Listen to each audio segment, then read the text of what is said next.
Assalamualaikum warahmatullahi wabarakatuh. Selamat berjumpa lagi di channel Jas Merah. Dalam kesempatan kali ini, saya akan menjelaskan tentang biografi Muhammad bin Abdul Al-Wahhab. Bahwa Muhammad bin Abdul Wahhab adalah pendiri kelompok Wahabi. Dia dan pengikut-pengikutnya menamakan kelompoknya sendiri Al-Muwahhidun atau pendukung tauhid. Sedangkan Wahabi adalah julukan yang diberikan musuh-musuh mereka, yang juga dipakai oleh orang-orang Eropa dan akhirnya menjadi biasa. Dan nama lengkapnya adalah Abdullah bin Abdul Al-Wahhab bin Sulaiman bin Ali bin Muhammad bin Rashid At-Tamimi. Beliau dilahirkan pada tahun 1703 Masehi atau 1115 Hijriah, dan beliau dilahirkan di kota Uyainah, Najd, Saudi Arabia. Ayah dan kakeknya adalah mufti dan ulama di Najd. Sebagai anak yang dilahirkan di lingkungan keluarga ulama. Dan sejak kecil, Muhammad bin Abdul Wahhab telah memperoleh pendidikan dasar keagamaan yang cukup kuat. Di bawah asuhan bapaknya, Muhammad bin Abdul Wahhab mendapatkan pelajaran yang pertama. Dia termasuk anak yang cerdas serta hafal Al-Quran dan banyak hadis Nabi sejak berusia di bawah 10 tahun.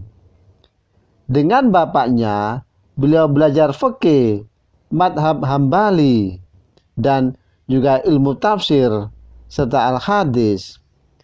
Dan ia juga banyak mempelajari kitab-kitab karangan Ibnu Taimiyah. Lalu beliau belajar di kota Madinah pada Ustadz Sulaiman Al-Qurdi dan Muhammad Hayat Al-Sin. Kedua guru ini menemukan tanda-tanda masa depan ijtihad pada anak muda ini.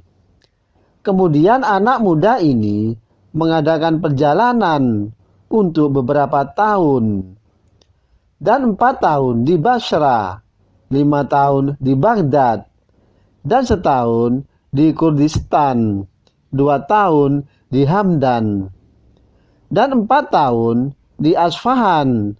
Beliau mempelajari ilmu filsafat dan tasawuf.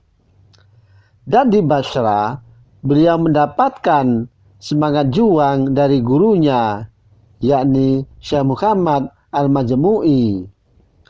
Beliau menegakkan kalimat tauhid, keyakinan murni tentang Allah. Dan selain itu, Muhammad bin Abdul Wahhab terkenal sangat tekun, yakni mendalami pikiran-pikiran ulama-ulama terdahulu, terutama Ahmad bin Hambal serta Ibnu Taimiyah, yang sangat kuat mempengaruhi pandangan dan semangat ketauhidan Muhammad bin Abdul Wahhab. Dan pada tahun 1738 ayahnya wafat, yang akhirnya beliau kembali ke Uyainah. Selang setahun di sana beliau menghabiskan waktunya untuk merenung, dan baru setelah ia mengajukan doktrin seperti tercantum dalam kitab At-Tauhid kepada masyarakat. Dan pada awalnya dakwanya banyak mendapat tantangan.